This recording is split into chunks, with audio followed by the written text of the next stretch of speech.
હાલો વિદ્યાર્થી મિત્રો, જીવી કોમર્સ પોઈન્ટમાં આપનું એકવાર ફરી વખત હાર્દિક સ્વાગત છે. વિદ્યાર્થી મિત્રો, આજે ધોરણ 11 નામાના મૂળ તત્વો વિષયમાં ભાગ પહેલો અને એમાં ચેપ્ટર છે હિસાબી સમીકરણ અને ધંધાના વ્યવહારો. એમાં આપણે એક ઉદાહરણ લેવાનું છે. ઉદાહરણ કરતાં પહેલાં આપણે સમીકરણ શું છે એ બાબત વિશે ચર્ચા કરીએ અને સમજીએ. તો વિદ્યાર્થી મિત્રો, આપણે નામું એટલે કે હિસાબી પદ્ધતિ જેને કહી શકાય, હિસાબી પદ્ધતિનો મુખ્ય ઉદ્દેશ જે હેતુ હોય છે એ શું હોય છે? તો કે આપણે નામું એટલા માટે જે હોય છે કે નાણાકીય હિસાબ તૈયાર કરવાનો એનો મુખ્ય હેતુ હોય છે. એ વર્ષના અંતે હોય કે છ મહિનાના અંતે હોય, કોઈ ચોક્કસ સમયના અંતે નાણાકીય હિસાબો તૈયાર કરવાના હોય છે. હવે હિસાબોના અંતે વાર્ષિક હિસાબો થાય છે. તો વાર્ષિક હિસાબો જે એને વાર્ષિક હિસાબ કહેવાય છે, પણ એ 6 માસિક પણ હોઈ શકે છે. તો એ વાર્ષિક હિસાબોમાં શું કયા કયા ખાતા હોય છે અને પત્રક હોય છે? તો કે વેપાર ખાતું અને નફા નુકસાન ખાતું, બે ખાતા હોય છે, અને પાકું સરવૈયું કે જે એક પત્રક હોય છે. આ ત્રણનો એમાં સમાવેશ થાય છે. વેપાર ખાતામાં જે બાકી આવે, જેને કાચો નફો કે કાચી ખોટ કહેવાય, એ નફા નુકસાન ખાતે લઈ જવાની હોય, અને નફા નુકસાનની ખાતાની જે બાકી આવે એને આપણે ચોખ્ખો નફો કે ચોખ્ખી ખોટ કહેવાય, એ આપણે પાકા સરવૈયામાં લઈ જવાની હોય છે. તો આપણા માટે અંત જે છે હિસાબોનો પાકા સરવૈયામાં આવે છે. તો પાકું સરવૈયું છે એ આપણા માટે ખૂબ જ મહત્વનું છે, અને અહીંયા સમીકરણ પણ પાકા સરવૈયા ઉપર જ આધારિત છે. હવે પાકા સરવૈયાને સમજીએ તો કે પાકા સરવૈયામાં બે અંગો હોય છે. એક હોય છે મૂડી દેવા, જે એની ડાબી બાજુ હોય છે, અને એક હોય છે મિલકતો અને લેણા, જે જમણી બાજુ હોય છે. હવે પાકા સરવૈયાના બંને અંગો જે હોય છે એનો સરવાળો હંમેશા સરખો થાય. કારણ શું? કે દ્વિનોંધીય નામા પદ્ધતિનો નિયમ છે, એનો સિદ્ધાંત છે કે દરેક વ્યવહારની બે અસર થાય અને સરખી રકમથી બે અસર એટલે કે ઉધાર અને જમા થાય છે, જે આપણે આમ નોંધમાં શીખી ગયા છીએ. અને એ જ પ્રમાણે પાકા સરવૈયામાં પણ બંને અંગોનો સરવાળો આ દ્વિનોંધીય નામા પદ્ધતિ પ્રમાણે સરખો થાય છે. હવે આને સમીકરણમાં રજૂ કરીએ, એટલે કે મૂડી દેવા અને મિલકત લેણા. એક બાજુ મૂડી દેવા હોય છે, બીજી બાજુ મિલકત અને લેણા હોય છે. એને સમીકરણમાં રજૂ કરીએ તો આ રીતે રજૂ કરવાનું હોય છે. એ એટલે એસેટ એટલે મિલકતો. અહીંયા મિલકતો એટલે માત્ર મિલકતો નહીં, પરંતુ મિલકતો અને લેણા બંને વસ્તુ આવી જાય છે. એટલે એ ફોર એસેટ, મિલકતો અને લેણા. C for capital. કેપિટલ એટલે મૂડી, વત્તા એલ એટલે લાયબિલિટીઝ, દેવું, જેને જવાબદારી પણ કહી શકાય. તો સી અને એલ એટલે મૂડી અને દેવા, એ સી વત્તા એલ. અને મિલકતો લેણાને એકમાત્ર મિલકત વડે જ આપણે દર્શાવીએ છીએ. તો આ બંનેનો સરવાળો સરખો થાય, એને આપણે એ બરાબર સી વત્તા એલ તરીકે ઓળખીએ. હવે આ સમીકરણ જ્યારનો એક અભિગમ એ લેટેસ્ટ અભિગમ છે, અને સમીકરણ અભિગમ પ્રમાણે વ્યવહારની અસર સીધી રીતે મિલકતો અને મૂડી દેવા પર દર્શાવવામાં આવે છે. એ કઈ રીતે દર્શાવવામાં આવે છે એ ઉદાહરણમાં વ્યવસ્થિત રીતે આપણે સમજશું, પરંતુ એના પહેલાં આપણે થોડીક ઝલક મેળવી લઈએ કે એની અસર એ બરાબર સીએલ જે છે એની અસર આપણે કઈ રીતે આપશું ઉદાહરણમાં. તો કે વિદ્યાર્થી મિત્રો, ફોર એક્ઝામ્પલ, અહીંયા એ એટલે કે મિલકતો 100 રૂપિયા છે, અને સી વત્તા એલ એટલે કે મૂડી અને જવાબદારીનો સરવાળો પણ 100 છે, એટલે 100 બરાબર 100 થઈ ગયું. હવે 4 રીતે આની ઉપર સમીકરણમાં અસર થઈ શકે છે, પરંતુ સમીકરણ જે છે એ બંને બાજુ એનો સરવાળો સરખો જ થાય. એ જેટલું હશે એટલું જ સી અને એલનો સરવાળો હશે. જો કોઈ વ્યવહારના પરિણામે એમાં વધારો અને ઘટાડો થાય, જો એમાં વધારો અને ઘટાડો થઈ જાય તો એનો અર્થ કે દાખલા તરીકે 20 રૂપિયાનો વધારો થયો અને 20 રૂપિયાનો ઘટાડો થયો, તો જેટલા હતા પહેલા એટલા જ થઈ ગયા. સેકન્ડ, એ અને સીમાં વધારો થાય, એટલે કે એમાં પણ વધારો થાય અને સીમાં પણ વધારો અથવા ઘટાડો થાય. કદાચ એમાં ઘટાડો થશે તો સીમાં પણ ઘટાડો થશે, અને એમાં વધારો થાય તો સીમાં પણ વધારો થાય. આ રીતે થાય. અથવા એ અને એલમાં વધારો અને ઘટાડો થશે કે એલ એમાં વધારો કે ઘટાડો થાય તો સામે પક્ષે એલમાં એ રીતે વધારો કે ઘટાડો થાય. અને છેલ્લો પોઈન્ટ ચોથો, સી અને એલમાં વધારો કે ઘટાડો થાય. એટલે કે બરાબરની આ બાજુ સી અને એલમાં એકી સાથે જેટલો વધારો થાય એટલો જ ઘટાડો થાય. દાખલા તરીકે 30 રૂપિયાનો વધારો થાય તો 30 રૂપિયાનો આ બાજુ જ ઘટાડો થાય તો જેટલી પહેલાં રકમ હતી એટલી જ થઈ જાય. પરંતુ એક નિયમ છે કે આ મિલકતો બરાબર સી વત્તા એલ, એટલે કે મૂડી વત્તા જવાબદારી થાય. હવે આપણે ઉદાહરણ લઈએ. વિદ્યાર્થી મિત્રો, હવે ઉદાહરણ 1 જે બુકમાં આપ્યું છે એ આપણે સમજીએ. આડી લીટીમાં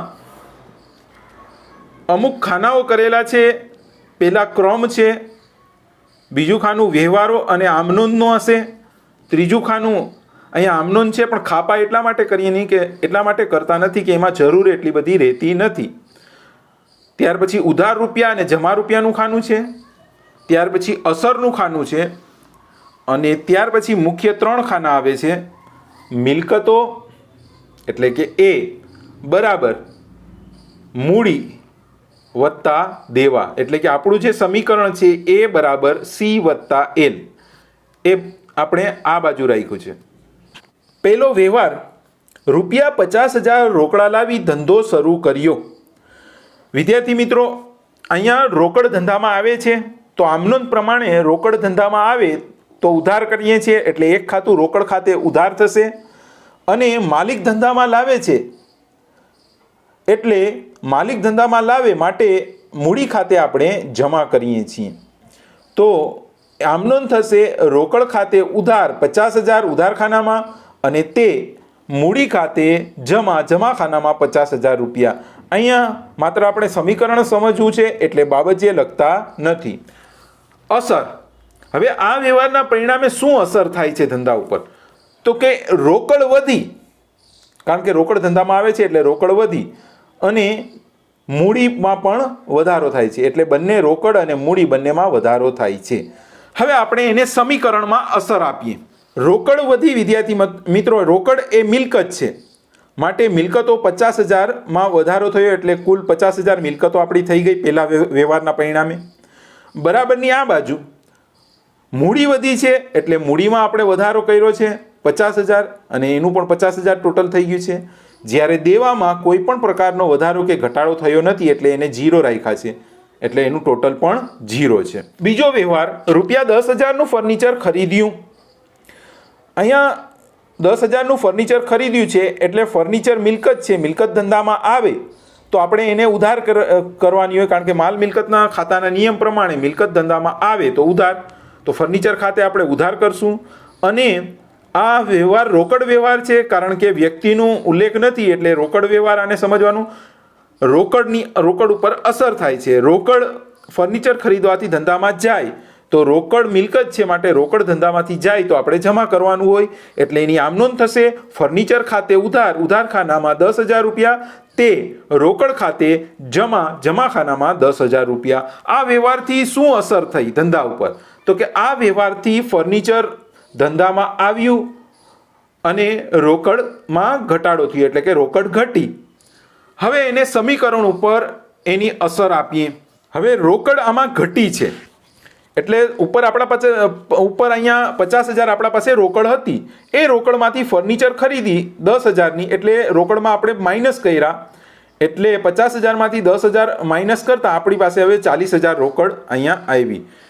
સેકન્ડ, ફર્નિચર મિલકત છે, ધંધામાં આવે છે એટલે મિલકતમાં વધારો થયો તો ફર્નિચર 10,000નું.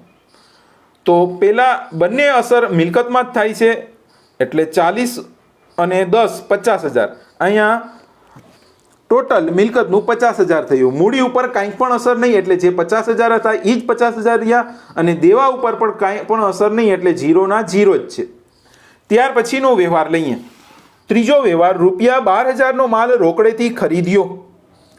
અહીંયા સ્પષ્ટ રીતે રોકડથી ખરીદ્યો છે, અને માલ ખરીદીએ, જ્યારે પણ માલ ખરીદીએ એટલે ખરીદ ખાતે ઉધાર થાય. માલ ધંધામાં આવે એટલે ખરીદ ખાતે ઉધાર, અને રોકડેથી ખરીદ્યો છે એટલે રોકડ જાય છે, રોકડ જાય તો જમા કરવાનું હોય એટલે આમ નોંધ થશે ખરીદ ખાતે ઉધાર, ઉધાર ખાનામાં 12,000 રૂપિયા, અને તે રોકડ જાય છે એટલે તે રોકડ ખાતે જમા, જમા ખાનામાં 12,000 રૂપિયા. આ વ્યવહારના પરિણામે શું અસર થઈ? તો કે માલ આવ્યો છે ધંધામાં અને એના કારણે રોકડ ઘટી છે. તો માલ આવવાથી આપણી મિલકતમાં વધારો થાય, કારણ કે માલ આવવાથી સ્ટોક વધે તો સ્ટોક એ મિલકત છે, તો મિલકતમાં એક વધારો થશે, અને રોકડ ઘટી એટલે રોકડ મિલકત છે માટે મિલકત ઘટશે.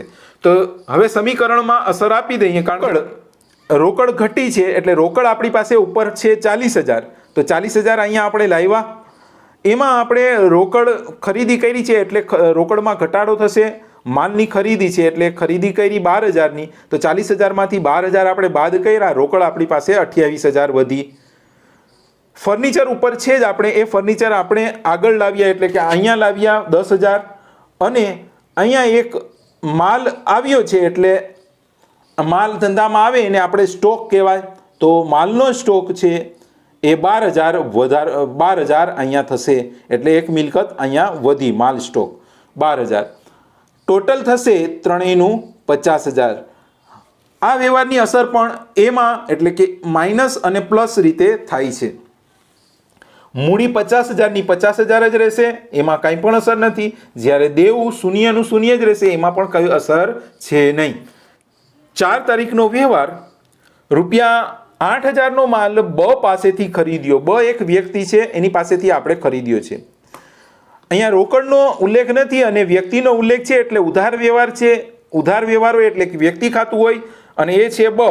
બ પાસેથી આપણે માલ ઉધાર ખરીદ્યો છે, તો બ આપણને આપનાર છે, તો આપનાર વ્યક્તિ ખાતે આપણે જમા કરીએ છીએ એટલે બ ખાતે જમા કરશું, અને માલ ખરીદ્યો છે એટલે ખરીદ ખાતે આપણે ઉધાર કરશું. તો આમ નોંધ થશે ખરીદ ખાતે ઉધાર, તે બ ખાતે જમા. ઉધારના ખાનામાં 8,000 અને જમાના ખાનામાં 8,000. આ વ્યવહારના પરિણામે ધંધા ઉપર શું અસર થઈ? તો કે માલ આવ્યો છે અને દેવું વધ્યું છે, કારણ કે ઉધાર માલ ખરીદવાથી દેવું વધે. સમીકરણ ઉપર એની અસર ચકાસીએ.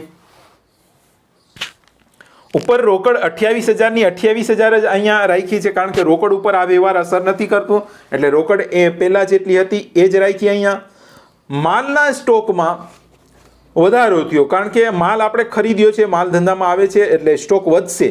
તો ઉપર 12,000 અહીંયા આપણે 12,000 લાવ્યા અહીં, અને પ્લસ એમાં ખરીદી આ વ્યવહારમાં કરી તે 8,000, તો 12,000 વત્તા 8,000, તો ટોટલ આપણો માલ સ્ટોક થયો 20,000નો. ફર્નિચર જે ઉપર હતું એ જ અહીંયા આપણે લાવ્યા, તો ફર્નિચર 10,000નું 10,000 જ રહેશે.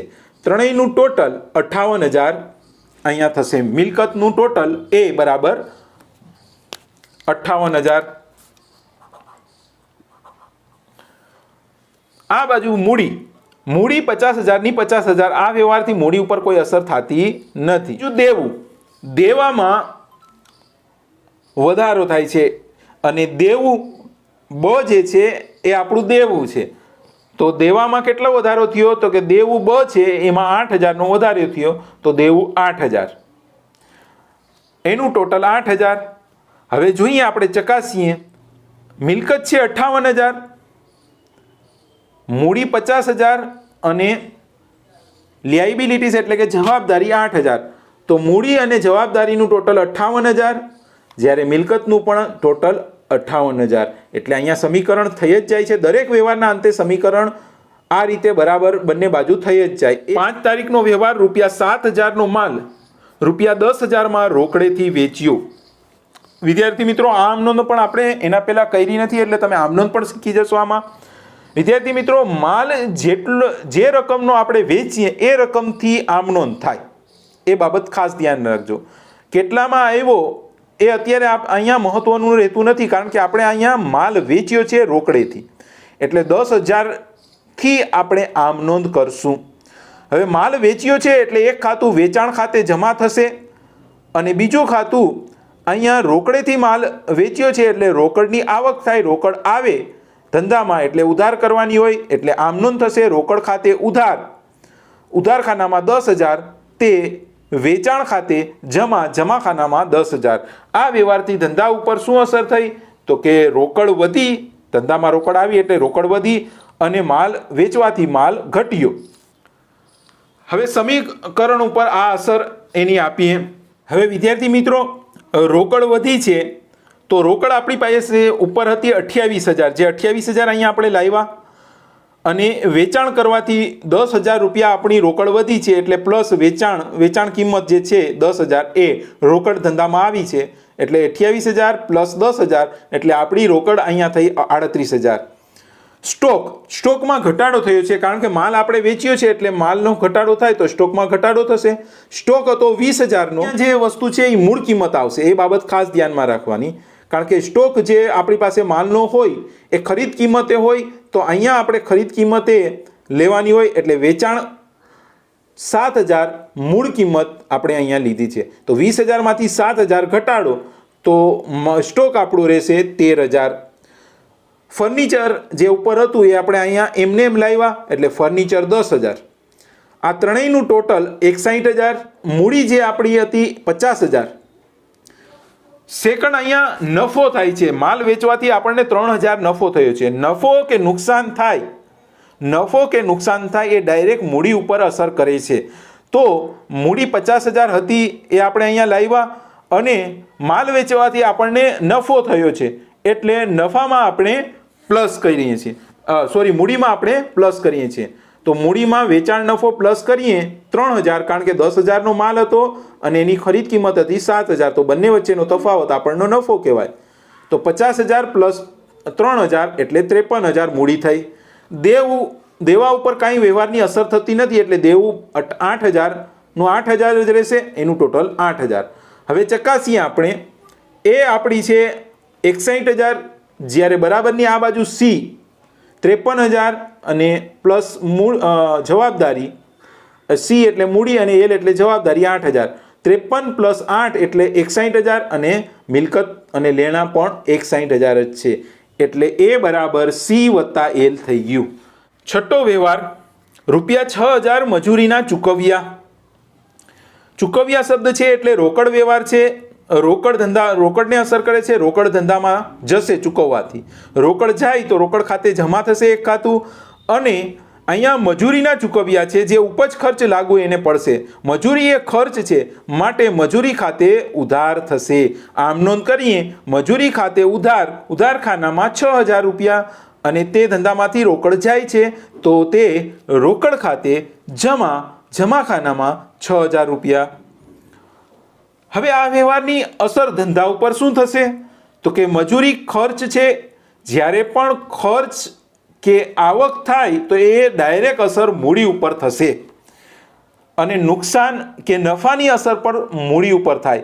મજૂરી ખર્ચ છે તો ખર્ચ કરવાથી મૂડી ઘટે, અને બીજી અસર રોકડ ઘટશે. સમીકરણ પણ આ વ્યવહારની અસર આપીએ આપણે. રોકડ આપણી પાસે 38,000 હતી, એ આપણે અહીંયા લાવ્યા. એમાંથી મજૂરીના ચૂકવ્યા રોકડા તો આપણે બાદ કરીએ છીએ, મજૂરીના 6,000 આપણે બાદ કરીએ, એટલે આપણી પાસે 32,000 રોકડ વધી. સ્ટોક જે આપણી પાસે હતો એ એમ જ રહેશે, સ્ટોક 13,000નું 13,000, અને ફર્નિચર જે હતું એ જ 10,000. ત્રણેયનું ટોટલ એ મિલકતનો સરવાળો 55,000, એટલે એ થયું 55,000. બરાબરની આ બાજુ પેલા મૂડી લઈએ. મૂડી આપણી પાસે 53,000 હતી.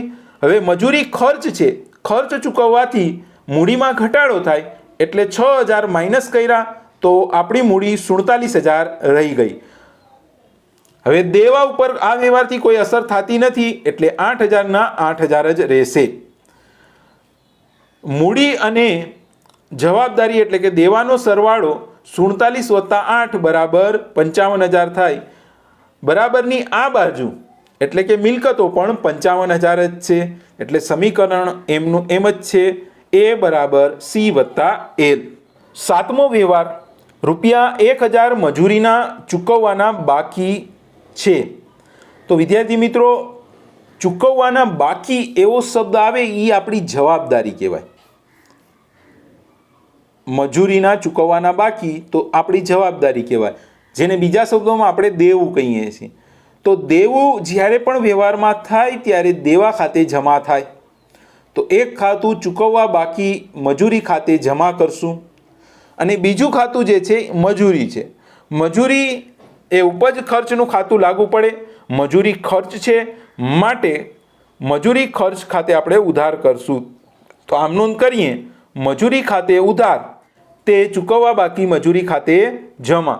મજૂરી ખાતે ઉધાર, ઉધાર ખાનામાં 1000, તે ચૂકવવા બાકી મજૂરી ખાતે જમા, જમા ખાનામાં 1000. આ વ્યવહારના પરિણામે શું અસર થઈ? તો કે મજૂરી ખર્ચ છે જે ઉપર પણ આપણે જોયું, ખર્ચ કે નુકસાન થવાથી મૂડી ઘટે અને આવક કે ઉપજ કે નફો થવાથી મૂડી વધે. અહીંયા મજૂરી ખર્ચ છે એટલે મૂડી ઘટે અને બીજા પક્ષે ચૂકવવાના બાકી છે એ દેવું કહેવાય આપણું, તો અહીંયા દેવું વધે છે.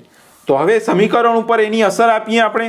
અહીંયા મિલકત જે હતી એ એમને જ રહેશે કારણ કે મિલકત ઉપર કોઈ અસર થતી નથી. રોકડ 32 ના 32, સ્ટોક 13000 અને ફર્નિચર 10000, ત્રણેયનું ટોટલ 55000. મૂડી 47000 છે, એ 47000 અહીંયા લાવ્યા. હવે મજૂરી એ ખર્ચ છે એટલે મૂડીમાં ઘટાડો થશે.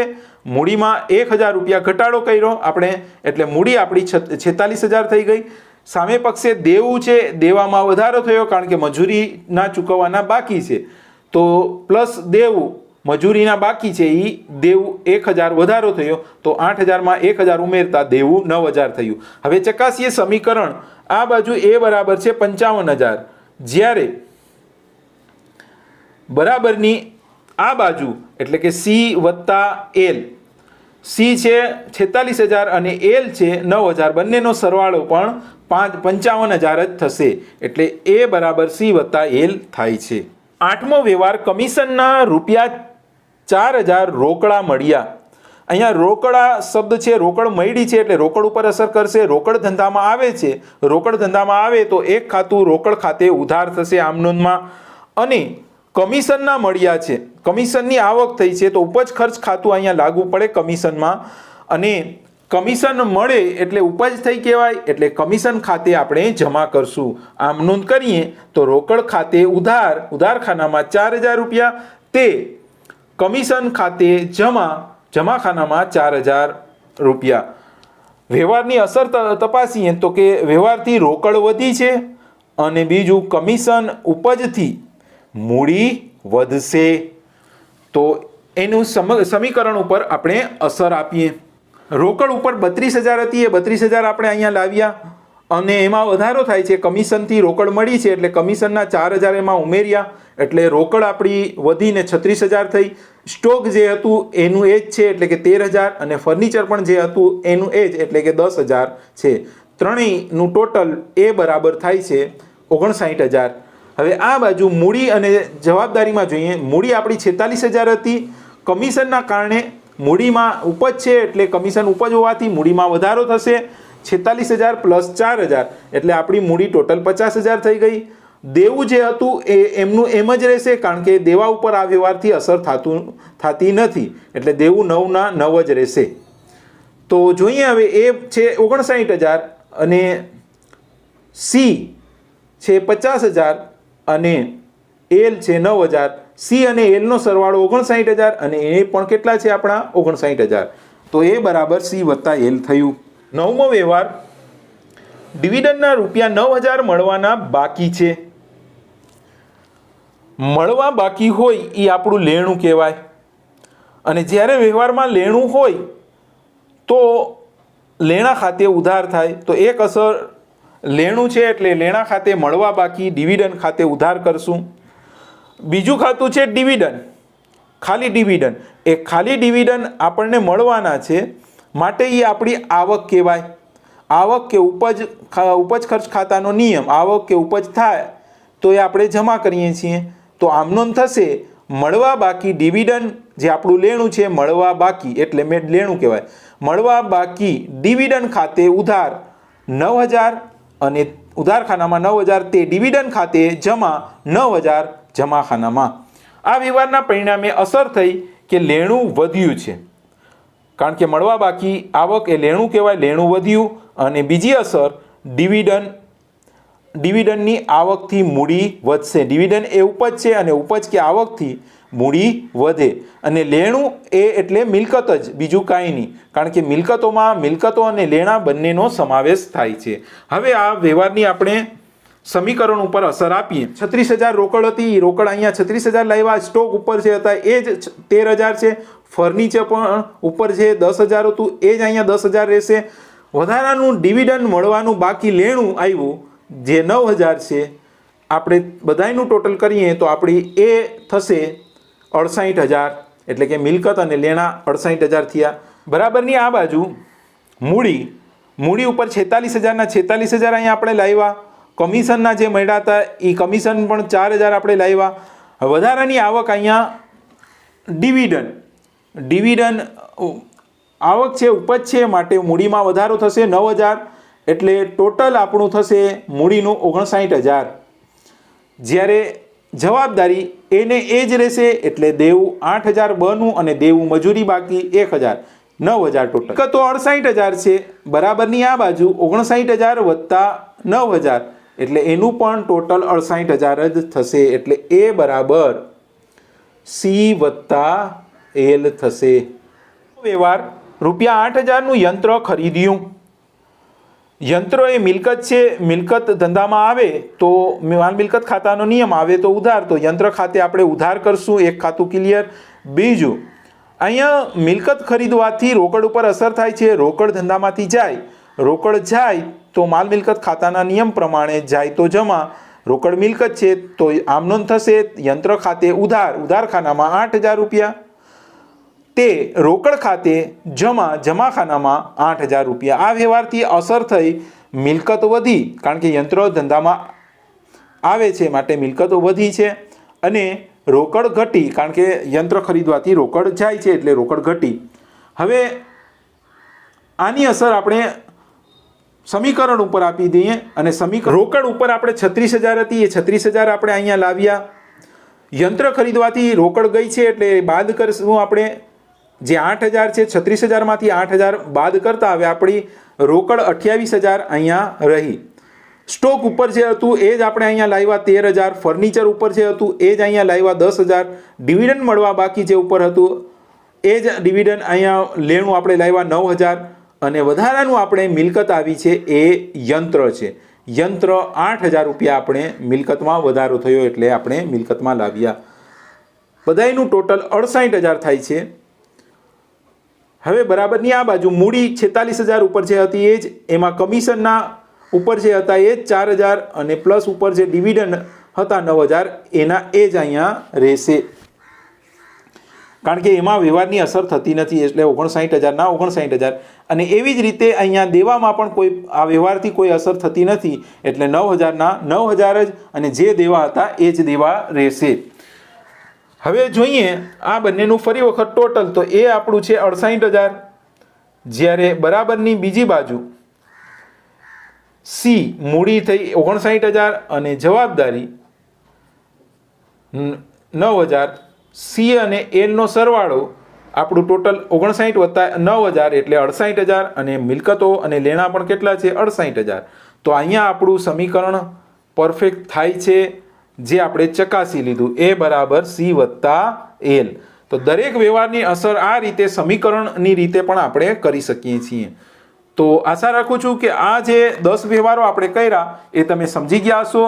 એવો જ દાખલો આ જ ચેપ્ટરમાં આપેલો છે, જે તમારે કરવાનો હોમવર્કમાં કરવાનો રહેશે. અસ્તુ. જય હિન્દ.